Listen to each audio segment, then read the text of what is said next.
Hello. My name is Braden. I am a Canadian citizen who is currently living in Mexico. I first moved out of Canada at 21 years old. I am now 23. I've been living here and just traveling around Mexico since I moved out. And yeah, I'm going to tell a little bit about my experience. I'm currently in Tempec, Nayarit, which is a pueblito in the center of Mexico. And yeah, I'll tell my experience about traveling around Mexico at a young age and moving out of the country and leaving my country for the very first time. The purpose of this vlog is to kind of share the change in lifestyle and some of the things that I've learned, some of the culture shocks I've had along the way, because I know with a lot of the stuff going on with the politics all across the world, whether you're an American or Canadian, I know a lot of people have been looking to either just travel a lot more or permanently relocate. So either way, this is going to be a great vlog for you to watch. So to understand my journey, it's important to understand why I started this journey. So just like a lot of other Canadians who live in the Vancouver area, a lot of my life consisted of work. At a young age, I pursued a career in sales, and I made my way to work at like one of the top technology firms in all of Canada. And I convinced myself that this is my dream. This is my dream job. This is what I want to do. I'm going to save up for years. I'm going to get a condo somewhere in Vancouver with a great view. And like a year and a half or 2 years in, I kind of realized, wait a minute, this isn't what I want. Which is, I think, a big thing that happens to a lot of people in the Americas. They realize that the dream that they've been chasing, or that they've convinced themselves that they so desperately wanted, isn't for them. And that's when I decided I needed a big change. Around the time I decided to leave Canada, there was a lot of content running around. I'm sure any of you who've kind of investigated what it takes to live in Canada or in Mexico as a foreigner have seen and have probably been bombarded with tons of videos of expats and like this luxurious lifestyle of like living here and going there. And yeah, I was the same way. So I found myself daydreaming a lot of what life would look like here. And around that same time, I met my beautiful girlfriend, which if you guys watch of our other videos, you know Itzel. And I actually met her in Canada. Fast forward though, when it was time to actually make the move, a couple things that were very clear. So with my situation in particular, I have never moved out of the house before. I was living with my parents at the time. And I mean, it's one thing to move out, and it's another thing to move out of your home into another country. Then it's another thing to have never left your country before. So I understood that this would be like a crazy change for me, but at the same time, I was ready for this change. I kind of realized, you know, getting to that point where I realized this dream I've been chasing, you know, I convinced myself I'd get I'd get the job, and then eventually I'd get the house, and I'd have the lifestyle. And I realized I needed a lot more than that. So I wanted to adopt a lifestyle that was more adventurous. Yeah, and around that time is when I ended up coming here. For my first couple of years, I'm 23 now, so I've already spent a couple of years here in Mexico. I've been traveling here and there. I'm getting ready to actually settle into a location as well. But yeah, what I want to go through is a little bit about what I noticed in the change of lifestyle and my experience.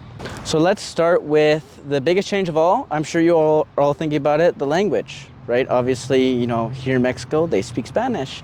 Now, a big thing about being in Mexico, especially living in a pueblito, things are a lot different for you, right? A pueblito is like a little town here where they don't get a lot of foreigners, right, like myself. The big thing is, you know, if you go to places like Cancun, Puerto Vallarta, Cabo San Lucas, a lot of places here have American settlers who have retired and are living there. For this, there is some English integrated in their culture. They even have like American pricing and lots of different ways where they make it easier for the Americans to live there. But yes, biggest thing is the language. So I've been learning Spanish for the last 2.5 years, has it been? Just about, right? And I didn't really go to school for Spanish. I didn't really study outside of just learning. But my biggest advice, anywhere you go, if you're learning a language that's brand new to you while living in that country where it's the primary language, it's a lot easier. Okay, so if you're not exactly a book smart person, I've never been much of a studier. My biggest thing that really helped me is not being afraid to practice, not being afraid to make mistakes. And the thing about the culture here in Mexico, just attempting to speak Spanish is something that they find very endearing, which is great. I mean, obviously, you know, you want to have the most positive impact on a community as you can, especially as a foreigner. So coming in and trying your best to speak the language is my biggest tip. And yeah, it's honestly like, I'm a super outgoing person. The moment I have to speak Spanish, I get really shy. I get like a little bit anxious also sometimes. As my Spanish has improved, obviously that feeling's kind of gone away. My Spanish isn't perfect. I mean, I've only had a couple of years. It probably takes up to 4 to 5 years to become fluent. And obviously you can do that a lot faster if you're studying stuff on the side. But yeah, that's the biggest thing, is just practicing the language, and you'll get it down eventually. Being around it, picking up cues and all that, that'll definitely help as well. Next point I want to make is has to do with the cultural difference. Definitely between the Canadians and Mexicans. Mexicans are a lot more outgoing. They come off a lot, I mean, lack for a better word, like nicer, more kind, just because of the fact that it's not super weird to talk to people in the street, to say hi passing by, these things, to say good morning to people as you enter their shop. Whereas in Canada, yeah, we kind of have this weird culture where, I mean, the most you'll get for someone is maybe like a nod and a smile as they pass by. So yeah, like that also plays into, of course, speaking the language. People will be a lot warmer with you, and they'll be more inclined to engage with you. That also depends on where you go. For example, here in the Pueblitos, especially for a foreigner, they take a lot more interest of what you're doing here in these things, whereas if you're in a tourism area, they might just assume you're on vacation, you'll only be there for a week. So obviously in those cases, they're not so inclined to engage with you. Also, on the point of the differences between the two cultures, it is super important to come here, of course, with an open mind. I know this probably goes without saying, but obviously, you know, this is something that's to be expected of anyone entering a new culture, especially if you're looking to stay there long term or even permanently. You need to make sure that you're making the proper adjustments. For example, one big thing for me was here in Mexico, a lot of people make their living off doing sales, like in the streets, for example. You can be sitting at a restaurant and someone will offer you to buy like a cake or something to have after you're done your dinner. On the buses, they might try to sell you a bracelet. Things like this. This is a great tip for Canadians, because obviously we grew up having our guard up around these people, because as you might know, there's a huge drug problem in Vancouver. A lot of people on the streets, they have very bad intentions, especially when it comes to asking for money. Yeah, as you might know, the best way to deal with that is to ignore them and kind of brush them off, right? Here it's a lot different. Now you're dealing with someone who's like a working class person, and just let them know, like, hey, like, take interest in what they're doing, because again, like, you're a guest in the country, and this is very normal. This is a super normal thing. In fact, a lot of people see it almost as like a luxury to have, you know, the convenience of being able to buy something just passing by. One thing that was a bit of adjustment for me is learning to not have my guard up so much with these people. A couple things I've learned about traveling Mexico. Obviously my experience is probably going to be a lot different from your guys's. For example, if you're a solo traveler, a lot of these things are going to be a lot different for you. I had the privilege of actually traveling with a local. Of course, my girlfriend, as you guys know, she's from here, so she was super helpful for every single situation that we encountered while traveling. But yeah, traveling around here, obviously I haven't seen all of Mexico just yet, but I've had the privilege of visiting a lot of like the magic towns in Sayulita, you know, San Pancho, a lot of places on the coast here of Nayarit, as well as Jalisco. That's as far as I've gone. You guys want to see more of my travels, obviously our YouTube's chock full of them, all the places we went. But yeah, first things first, especially when it comes to Pueblitos, Google Maps is not an option. The buses here are something to be experienced, because you know what, like, I don't know how my girlfriend grew up here in Tempe. I don't know how she knows which bus will take us where. I guess just from her time living here in these things. But for me, they're all numbered differently. I can't even. No, I'm taking an Uber. Here in Tempe, they use Didi mostly, so it's a lot different. But yeah, I'm definitely an Uber guy. I'm Ubering everywhere I can, just because I have no clue how public transit works, which goes to show, I mean, I grew up in the Vancouver area, and we rely heavily on Google Maps, so you can look up on Google Maps where you want to go, it'll tell you exactly what bus or what train you need to take and how long it'll take you to get there. So that's kind of the big difference here. Here, if you're looking to work at public transport, you definitely have to either travel with some locals or learn the area. Obviously, there's certain buses that take the same routes every day, but I'm talking like in the center of the town, you want to get one place to the other, better to take an Uber. It's more reliable, in my opinion. The main objective for this video though is about my experience, because to be honest, the time, like during the entire time and then transition to coming here, everything just felt so surreal and I barely had time to digest what I was doing. So yeah, like first, obviously, cool thing to go over is like my perception of Mexico before coming here. Especially with the pueblitos. I know a lot of people are probably more familiar with like the resorts and these things. I myself have never been here until the day I came here for the first time, and I stayed for like 6 or 7 months the first time I came here. But yeah, coming to the pueblito, the biggest thing was the infrastructure was a bit scary for me. I was a little worried about my safety in these things, and the moment I got here, like it was like a 180, you know, like I went from looking on Google Maps and these things and thinking, oh, this place looks dangerous, that calle over there doesn't look so great, but the truth is when you get here, actually the streets are very alive with people, especially with the pueblitos. There's tons of like businesses lining the streets, people are out there doing their thing, and it feels very alive. And actually I felt very safe here my entire time here. I never really felt in danger, and that's something I can honestly say. So but yeah, fast forward to like my travels here and all these things. The biggest thing is the life here. So far I've lived, I feel so much more free. Obviously, you know, I went from working a 9 to 5. I quit my full-time job to make social media content part-time. Actually, that wasn't even my first goal coming here, actually, to be honest. Like, this is only something that I've started doing more recently, as you guys might know. But yeah, like the life here so far for me, and taking this, you know, taking that big leap has been nothing but worth it. Not for a moment have I regretted my decisions.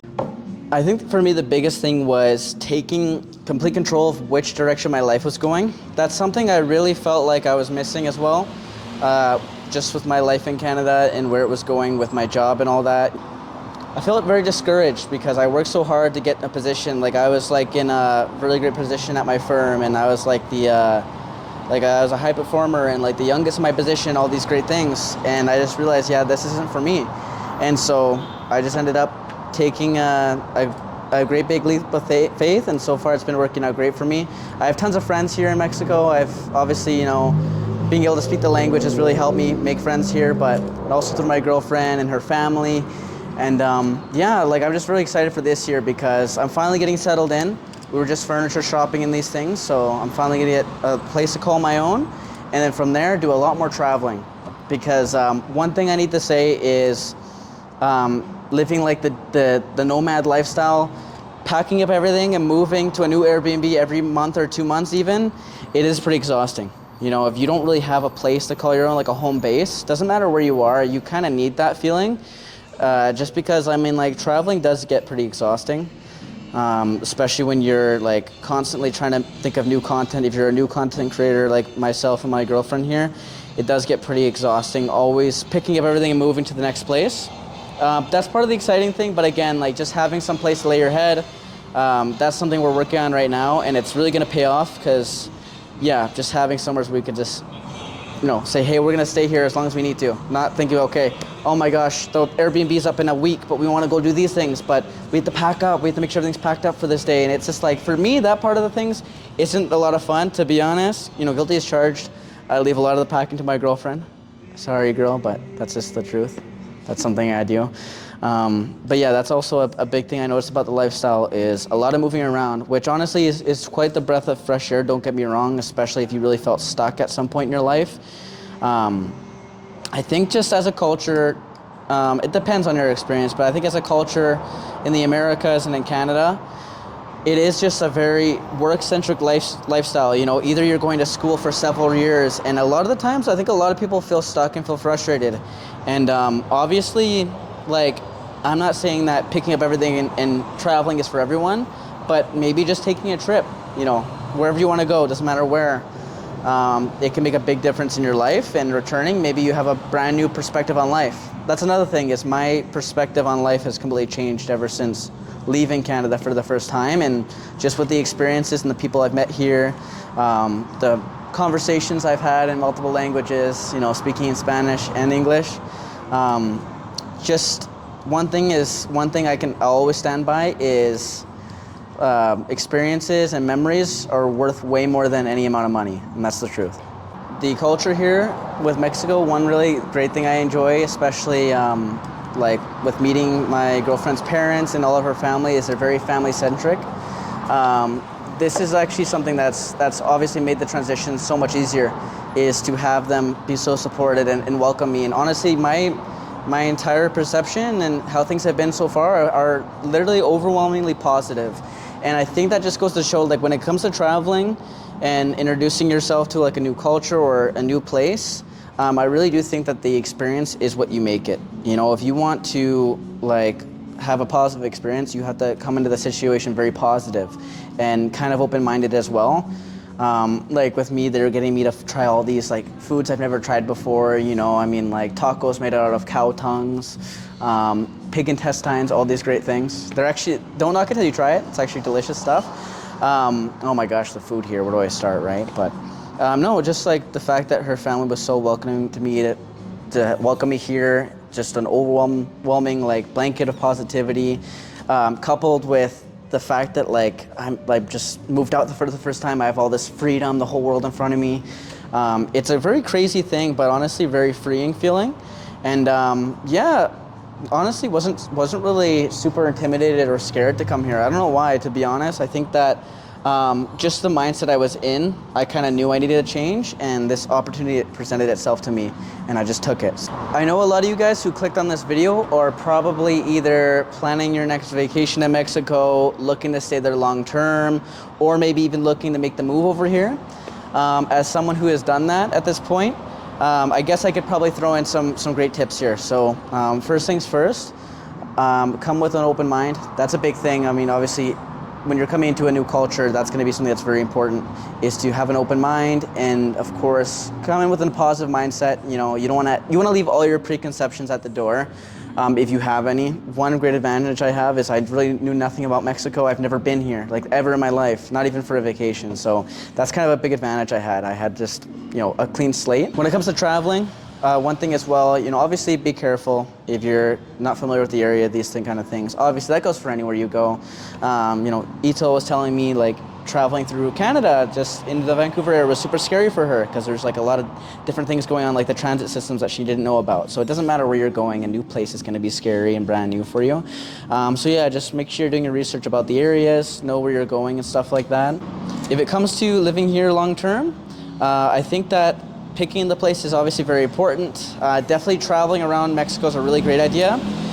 Never go to a place for the first time and just buy a place. And also a really big thing here as well that I see a lot online is, if you're going to be living here long term, you're going to need to work really hard to belong there. You know, I mean, like, obviously, like, you want to make sure you can speak Spanish. You want to kind of abide by the cultures and these things, and don't make yourself, like, you can really exile yourself very easy, whether you don't understand like the culture, like the places to eat, or just like the day-to-day life in Mexico, and also not speaking the language. Like, you can really create a situation that can feel very lonely for you. I felt very lonely a couple times, like just going out and about, ordering coffees before I was confident with my Spanish, ordering food, and those like things can be very scary. So definitely, especially if you are looking to live here long term, make sure that you're okay with just making sure you're going to be joining as not as an individual, but as a part of the community.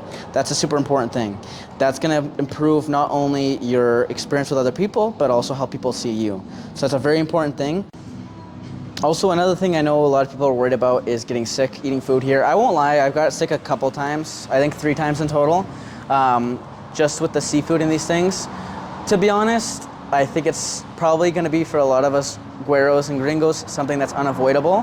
I will say though that the medication, like the antibacteria, what do they call it? Yeah, it's really easy to get and it clears things up. So I mean, I don't know, I don't want to say expect to get sick, but it's probably going to happen. It happened to me a couple times, so it's just like you're never gonna fully avoid stuff like that. It's just about your immune system and these things getting acclimated to the new bacteria. So that's all it is. It's gonna happen, you guys. I mean, I even took that little thing that you drink that makes you sick for a couple days before going. Didn't even help me. So I mean, like not even like a month in, I got sick. So I don't know about that.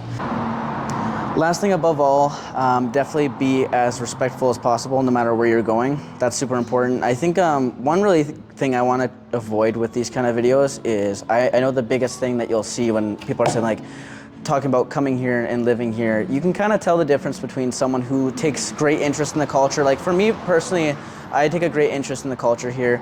I'm currently staying in Nayarit, and there's a ton of like beautiful little towns here with tons of culture. And that's the reason I want to stay here. If you're someone who is just looking to come here just because it's cheaper, or it's just like, yeah, just because of the currency differences and just because it's a cheap place for you. Because I hear a lot of this language like, hey, Mexico's so cheap, it's so cheap to do these things. Whereas, I mean, you're just benefiting from a separate economy. Let's call it what it is. There's a lot of places that are great for that, like Thailand and Japan, where people don't mind if you tuck yourself away, but here it's a lot different. Got my frappe here. But as I was saying, I think the biggest thing here is you want to have to, you need to take an interest in the culture. Otherwise, your experience here isn't going to be great. I wouldn't even do it. If you don't want to like kind of take interest in the culture of where you're going, that goes for anywhere, right? Obviously, as any foreigner. But it's most important here because the thing with the Mexican culture, it's very prevalent, it's everywhere. And yeah, like you're gonna wanna take part. Like obviously it's a beautiful culture, people here are super friendly, and you know, it's a beautiful, beautiful country. So treat it with care and treat the people with care, right? That goes without saying though. But yeah, let me know what you guys think about these kind of videos. I thought I'd make a video like this. It's kind of different than a lot of our content. Obviously, Itzel's wasn't really in the video. She's here with me, don't worry, I didn't get rid of her or anything. But I just thought I'd make my own little vlog here to share my experiences, because I have a lot of people asking me, you know, Mexicans and Canadians alike, asking me how my experience is here. So there's a lot more I could say.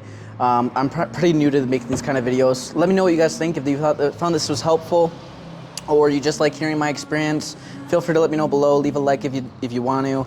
But yeah, I guess I'll see you guys in the next one, and we'll see you around.